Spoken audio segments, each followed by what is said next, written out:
بالکل ٹھیک ہے، مطلب آپ کا کہنا ہے کہ جب تک ہم IMF سے ادھار لینا بند نہیں کریں گے تب تک پاکستان کے جو معاشی حالات ہیں وہ بہتر. جی جس طرح ایران اور اسرائیل کی لڑائی اور فلسطین اور اسرائیل کی ابھی اس ٹائم جو ٹرمپ کی پچیبل ہوتی کوریلیٹ ہوتا ہے. ریلیٹڈ آپ کی مین چیز کرتے ہیں. اگر آپ پروڈکشن کر کے کچھ ایکسپورٹ کرتے ہو جو آپ کو ڈالر آئے تو کیا آپ کی ریئل اسٹیٹ کی جو بلڈرز ہیں جو کنسٹرکشنز کر رہے ہیں جو سوسائٹیز بنا رہے ہیں ان کے اوپر کیا امپیکٹ آ رہا ہے. اور آج کا ہمارا جو ٹاپک ہے وہ ہے انفلیشن یعنی کہ مہنگائی کے ہمارے کیا اثرات پڑتے ہیں معاشرے کے اوپر. اور دوسرا جو ہمارا مین فوکس ہوگا وہ ہوگا ریئل اسٹیٹ کے اوپر اسپیسیفکلی. کیسے ہیں آپ عمر صاحب؟ بڑی مہربانی، اللہ کا کرم ہے. خیریت سے؟ جی الحمدللہ. عمر صاحب آپ یہ بتائیں کہ جو ہمارے اس ملک میں مہنگائی ہو رہی ہے اس کی بیسک ریزن ایک کیا ہے آپ کے خیالات کے مطابق؟ دیکھو، بیسک ریزن تو اس کا IMF ہے. IMF ایک ورلڈ بینک ہے بالکل جو ہمارے عام عوام کو اس کا سمجھ ہی نہیں ہے کہ IMF کیا چیز ہے. جی جی بالکل. جب تک ہم IMF سے جان نہیں چھڑائیں گے تب تک آپ کی یہ مہنگائی بڑھے گی. وجہ کیا ہے؟ وجہ یہ ہے کہ IMF کی جو شرائط ہوتے ہیں اس شرائط پہ آپ کو پیسے دیتے ہیں. یہ سمپل سی بات ہے. جی تو آپ کی جو گورنمنٹ ہوتی ہے اس نے ٹیکسز عام عوام پہ لگانے ہیں. بالکل اس کی پیمنٹ تو ہم نے کرنی ہے. یہی بات تو ہے. جب تک ہم IMF سے ادھار لیں گے تب تک جو میرا خیال ہے ہم ترقی نہیں کر سکتے. بالکل ٹھیک ہے، مطلب آپ کا کہنا ہے کہ جب تک ہم IMF سے ادھار لینا بند نہیں کریں گے تب تک پاکستان کے جو معاشی حالات ہیں وہ بہتر نہیں ہو سکتے. کبھی بھی نہیں ہو سکتی. عمر صاحب مجھے یہ بتائیں کہ ہماری جو ایک مہنگائی کا فیکٹر ہے ایک طریقے سے تو یہ گلوبلی بھی بہت زیادہ، مطلب پاکستان میں تو یہ بڑھ ہی رہی ہے لیکن گلوبلی بھی تو مہنگائی کا انفلیشن کا بہت زیادہ امپیکٹ آ رہا ہے. اگر آپ پچھلے کچھ سالوں سے کمپیئر کریں تو اس آپ کی گلوبلی بھی ایک چیز پہ آپ تھوڑا سا مجھے بتائیں. لڑائیاں چل رہی ہے. سب سے مین چیز یہ جی دیکھو بالکل یوکرین بالکل. اور اس کی لڑائی. اس کی وجہ سے آپ کے گندم مطلب بہت ساری چیزیں اس سے ریلیٹڈ ہے کہ اس سے مہنگی ہو گئی. جی یہی اس طرح ایران اور اسرائیل کی لڑائی اور فلسطین اور اسرائیل کی. ابھی اس ٹائم جو ٹرمپ کی پالیسی ہے جی بالکل دنیا بدل رہا ہے کیونکہ اس نے بہت سارے ٹیرف لگائے ممالک پہ جس کی وجہ سے ابھی آپ کا جو دیکھو لوگ پہلے کیا کرتے تھے جب انسٹیبلٹی آتی تھی دنیا میں تو لوگ ڈالر خریدنا وہ کرتے تھے. ڈالر خریدتے تھے اور رکھتے تھے اپنے پاس، مطلب جو سیف سرمایہ تھا. اس ٹائم آپ کا سارا فوکس گولڈ پہ ہے. بالکل بالکل بالکل. آپ کا سونا بڑھ رہا ہے کس وجہ سے؟ یہ جو ٹرمپ کی پالیسی ہے. سونا تو آپ کہیں کہ مطلب PKR میں تو بڑھ رہا ہے، اوپر سے ڈالر کے حساب سے بھی سونے کی جو قیمت ہے وہ بہت زیادہ ہو گئی ہے. تو یہ جو انسٹیبلٹی دنیا میں، بالکل صحیح کہہ رہے ہو. دیکھو معاشی اسٹیبلٹی بھی دنیا میں اس ٹائم کوئی کہتا ہے کہ اسرائیل کو تسلیم کرو. اسرائیل تسلیم کی باتیں ہو رہی تو مطلب جو لڑائیاں چل رہی ہے اس ٹائم پاکستان اور افغانستان کا دیکھو، پاکستان انڈیا کا دیکھو، رشیا یوکرین کا دیکھو، اس طرح ایران اور اسرائیل دیکھو، ایران اور امریکہ دیکھو، اور جو عرب کنٹریز ہے اس کے تو بس اللہ معاف کرے وہ تو بیچارے بس یہ کہ بس اپنے آپ کو چلانے کے لیے کبھی امریکہ سے مل جاتے. تو مین چیز یہی ہے. تو مجھے ایک بات بتائیں، جو مہنگائی ہو رہی ہے سب سے زیادہ آپ کے خیال میں کس چیز کے اوپر اثر انداز ہو رہا ہے؟ اس کا مطلب لوگوں کی زندگی کے اوپر کیا فیکٹرز ہیں جو امپیکٹ ہو رہے ہیں؟ دیکھیں اس ٹائم جو سب سے زیادہ متاثر ہے وہ آپ کا ریئل اسٹیٹ ہے. بالکل. جس جس سے آپ کا تقریباً 50% پاکستانی جو مجھے جہاں تک سمجھے وہ ریلیٹڈ ہے. آپ کی 50% یا ابھی آپ کا جو نوجوان ہے جی بالکل وہ مایوس ہو چکا ہے اس ٹائم. بالکل. آپ کی ریئل اسٹیٹ کے اوپر اتنے وہ لگائے ٹیکس لگائے کہ کوئی لینے کا نام ہی نہیں. لیکن مین چیز یہی ہے پاکستان کے اندر ایک اور چیز بھی ہے جو سب سے بڑی وہ ہے وہ آپ کی سیاسی اسٹیبلٹی ہے جو اس ٹائم بالکل نہیں ہے، جس کی وجہ سے لوگ ملک سے سرمایہ نکال رہے ہیں. میں تو بس یہی درخواست ہم کر سکتے ہیں، ہم تو درخواست ہی کر سکتے ہیں کہ خدا را اس ملک پہ رحم کرے، اس کو چلنے دے. کیونکہ یہی بچے بڑے ہو کے نا انہی جگہ پہ بیٹھیں گے جس کو آپ در بدر کی ٹھوکریں کھا کے کوئی سمندروں میں جا کے سمندر کے انلیگل راستے پہ جاتے ہیں کیونکہ یہاں پہ کام نہیں ہے. یہ بھی بات ہے، بالکل ٹھیک بات کر رہے ہیں آپ۔ مجھے بتائیں کہ جو اوورسیز پاکستانی ہے، بہت زیادہ جو ہماری ریئل اسٹیٹ سیکٹر میں انویسٹمنٹ آتی تھی وہ اوورسیز پاکستانیز کی طرف سے آتی تھی، لیکن اب جو ہے اوورسیز پاکستانی، ہم آپ کہہ لیں کہ 10% اوورسیز پاکستانی بھی ایسے نہیں بچے جو ریئل اسٹیٹ سیکٹر میں انویسٹمنٹ کر رہے ہیں۔ اس کے اوپر آپ کا کیا کہنا ہے؟ یہ آپ نے بہت اچھا سوال کیا۔ دیکھو، آپ کو میں نے پہلے بولا کہ سب سے پہلے اس کے لیے چاہیے سیاسی اسٹیبلٹی، جو اس ٹائم ملک میں نہیں ہے۔ لوگ مایوس ہو چکے ہیں۔ نظام انصاف ہے اس سے بھی لوگ مایوس ہو چکے ہیں۔ آپ کے پاکستان کے اندر اس ٹائم جو اگر آپ نے انکم لانی ہے، یہاں پہ انویسٹمنٹ لانی ہے، تو اس کے لیے جو سب سے پہلے رول آف لا، قانون کی حکمرانی اگر یہاں پہ قائم ہو تو میں آپ کو لکھ کے دیتا ہوں، کیونکہ لوگ یہاں سے مایوس ہو چکے، انویسٹمنٹ نکال رہے ہیں کہ یہاں پہ انصاف نہیں ہے۔ آپ کو اگر انصاف نہیں ملتا، سب سے مین چیز تو وہی ہے نا۔ جی بالکل، انصاف تو تو آپ بہت اگر امپورٹنٹ۔ انصاف نہیں ملے گا تو سمجھ آپ کو اپنا حق نہیں ملے گا۔ بالکل ٹھیک ہے، بالکل ٹھیک بات کر رہے ہیں آپ۔ یہ بھی ایک بہت بڑا فیکٹر ہے جس کے اوپر ہمیں غور کرنا چاہیے۔ اچھا آپ بتائیں مجھے ایک ایسی چیز کہ جب آپ کی ملک میں انفلیشن ہو رہی ہے تو آپ کے خیال میں ریئل اسٹیٹ سیکٹر میں انویسٹ کرنا چاہیے لوگوں کو، یا پھر ریئل اسٹیٹ سیکٹر میں انویسٹ نہیں کرنا چاہیے؟ دیکھیں، یہ تو اگر یہ دنیا قائم دائم ہے تو اللہ کے فضل سے ہے، تو ہمارا تو یہ مان ہے، یقین ہے کہ ایک دن تو اس ملک نے سنبھلنا ہے۔ جی بالکل، یہ تو نہیں ہے کہ ہم زندگی بھر نیچے ہی جائیں گے۔ یہ بھی بالکل ٹھیک ہے۔ تو یہ اپنا ملک ہے، میں تو کہتا ہوں بجائے یہ کہ ہم کہیں اور جا کے انویسٹمنٹ کریں، اپنے ملک میں ہی کرنا چاہیے۔ بالکل آج نہیں تو کل، کل نہیں تو پرسوں، پرسوں نہیں تو ترسوں انشاءاللہ یہ ملک سدھرے گا، اور یہاں پہ قانون کی حکمرانی ہوگی، اور یہاں پہ خوشحالی آئے گی۔ یہ تو ہو ہی نہیں سکتا کہ ہمارا ملک مطلب اسی طرح ہی چلتا رہے، چلے گا نہیں، بالکل کبھی بھی نہیں چلے گا۔ اس کے لیے انشاءاللہ ایک نہ ایک دن، خواہ وہ سال بعد ہے، خواہ جتنا بھی ہے ٹائم، تو میں آپ کو کنفرم نہیں دے سکتا، لیکن اس ملک نے ترقی کرنی ہے، اور جس نے اس ڈیڈ مارکیٹ میں انویسٹمنٹ کی، میں تو کہتا ہوں کہ وہ انشاءاللہ آگے جا کے فائدہ میں رہے گا۔ انشاءاللہ ہمیں یہی پازیٹیو نظریہ چاہیے لوگوں کا۔ یہ تو ایک انسان ہے، اگر سارے پاکستان کی سوچ، اوورسیز پاکستانیز کی سوچ ان جیسی ہو گئی اور اتنی پازیٹیو ہو گئی تو انشاءاللہ ہمارا ملک ضرور ترقی کرے گا۔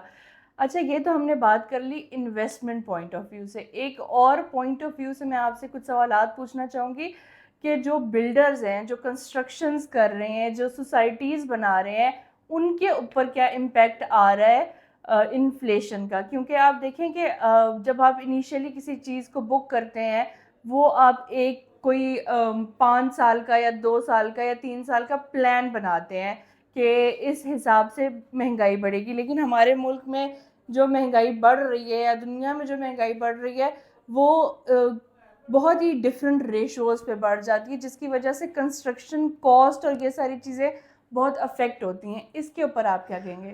دیکھو، اس ٹائم بلڈر کی کمر بھی توڑ چکی ہے۔ یہی بالکل، میں یہی بات آپ جو سے مہنگائی ہے، بالکل اتنی مہنگائی ہے کہ بلڈر بیچارے سنبھل نہیں پاتے، اور بلڈر کو بھی اتنا زیادہ نقصان نہیں ہے، نقصان ایک عام پاکستانی کو ہے۔ کیوں؟ ایگزیکٹلی، کیونکہ جو بھی بلڈر جو چیز بناتا ہے وہ اپنے پیسوں سے تو نہیں بناتا، اس نے تو میرے اور آپ کے پیسوں سے بنانا ہے۔